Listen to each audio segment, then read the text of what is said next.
ધર્મયાત્રા YouTube ચેનલના ચાહકોનું આજના વિશ્વ યોગ દિવસ વિશેષાંક કાર્યક્રમમાં હાર્દિક સ્વાગત છે. દહીસરથી અંધેરી વિસ્તારમાં જાણીતા એડવોકેટ અનિલ મહેતા એક ઉચ્ચ કક્ષાના યોગ સાધક છે. વર્ષોથી યોગ સાધના કરી રહ્યા છે. જેમ હમણાં નવો ટ્રેન્ડ છે, 1-2 વર્ષ યોગ કરીને પોતાને ગુરુ ગણાવવાનો, પણ એડવોકેટ અનિલ મહેતા પોતાને આજે પણ યોગ સાધક જ ગણે છે. યોગ સાધક અને એડવોકેટ અનિલ મહેતાનું ધર્મયાત્રા યુટ્યુબ ચેનલના આજના કાર્યક્રમમાં હાર્દિક સ્વાગત છે. Thank you very much. અનિલભાઈ, આપની આ યોગ યાત્રા, આ તમારી યોગ સાધના કેટલા વર્ષોથી શરૂ થઈ?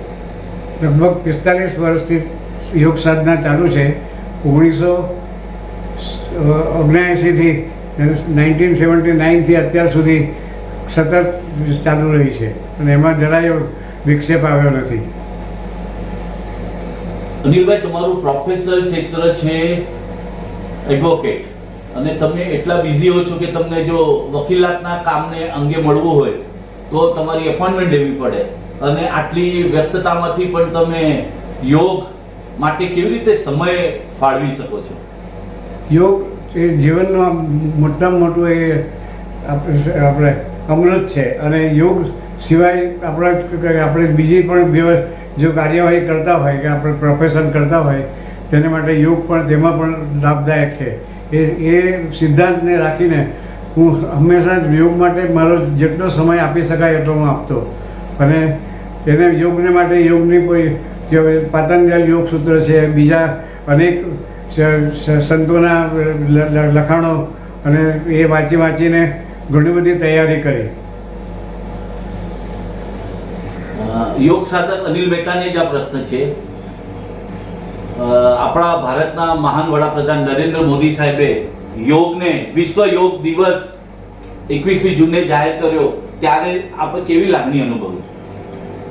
એ જે દિવસે ત્યાંની જાહેરાત થઈ કે આ યોગ દિવસ 21 જૂન એ વિશ્વ યોગ દિવસ તરીકે જાહેર કરવામાં આવ્યો, તો મનથી હૈયું ભરાઈ આવ્યું. એકદમ થયું કે આ આટલું સરસ જે આપણા યોગની આટલી પ્રસિદ્ધિ મળે અને વિશ્વના આટલા બધા લોકો યોગના બારામાં જાણે અને યોગ કરતા થઈ જાય, એ પ્રધાન સેવકની બહુ જ મોટી આપણે માટે ઉપલબ્ધિ છે કે એમણે યુનોમાં રજૂઆત કરી અને આપણા સક્સેસ બહુ જ સફળતાપૂર્વક એમણે એનું આયોજન કરીને વિશ્વ યોગ દિવસનું નક્કી કરાવ્યું કે 21 જૂન વિશ્વ યોગ દિવસને રાખ્યો. અને 21 જૂન એટલે લાંબો દિવસ અને ટૂંકી રાત. એટલે જે દિવસ લાંબો છે એ પણ એક મોટી એની વાત છે. અને 21 જૂન બહુ સારો એ દિવસ કહેવાય છે, પવિત્ર દિવસ છે. એટલે એ દિવસને જે નક્કી કરવામાં આવ્યો એ પણ એક સંજોગ છે. અનિલભાઈ, મને વર્ષોથી તમને 1985 થી જાણું છું, તમારા પરિચયમાં છું, તમારી આત્મીયતાનો લાભ મળ્યો છે. દિવ્ય જીવન સંઘ, ડિવાઇન લાઈફ સોસાયટી સાથે પણ આપ સંકળાયેલા છો, અને યોગની વાત નીકળે એટલે આપણે બાબા રામદેવની પણ વાત નીકળે, અને આપ તો ઘણા યોગાચાર્યને મળ્યા છો, તો આ અંગે થોડીક માહિતી અમારા ધર્મયાત્રા યુટ્યુબ ચેનલના ચાહકોને આપવાની.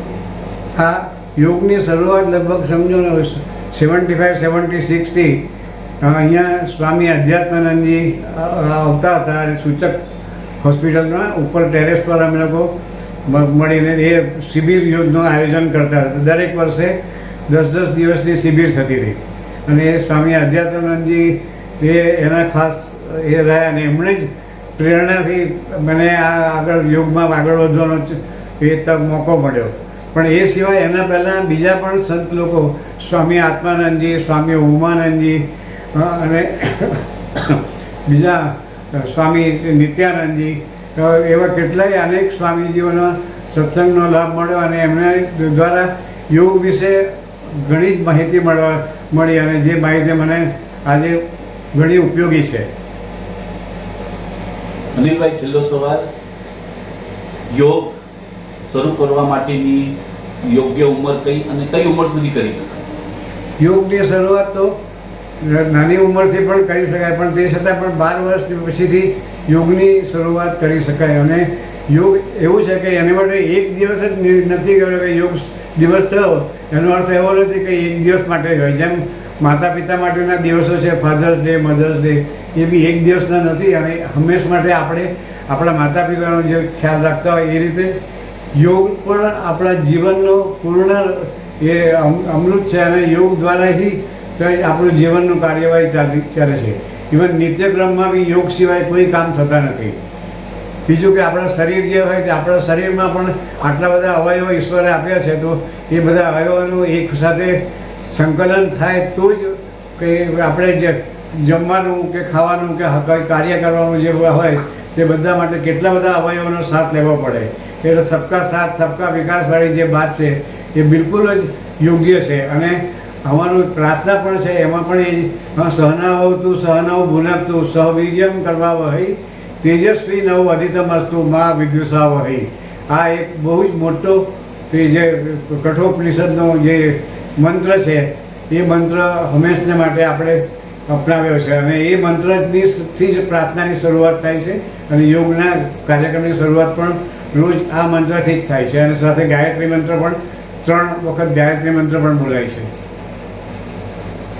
યોગ સાધક અનિલભાઈ મહેતા, તમે અમારા ધર્મ યાત્રા યુટ્યુબ ચેનલના ચાહકોને વિશ્વ યોગ દિવસ અને યોગ વિશે એકદમ સુંદર અને રસપ્રદ માહિતી આપી એ માટે આપનો ખૂબ ખૂબ આભાર. હું પણ આ એક મારો જે પરિચય માટે આટલું કૃતજ્ઞ થયો છું કે આ જયેશભાઈએ મને આટલો સરસ સહકાર આપીને મારા વિશે થોડી માહિતી મેળવી. પણ હું એક વિનમ્ર સેવક જ માનું છું મારી જાતને અને સાધક જ માનું છું હજુ પણ. કારણ કે આપણે આખી જિંદગી સુધી શીખવાનું જ છે અને we have to learn all through out our life. એના સિવાય છૂટકો નથી.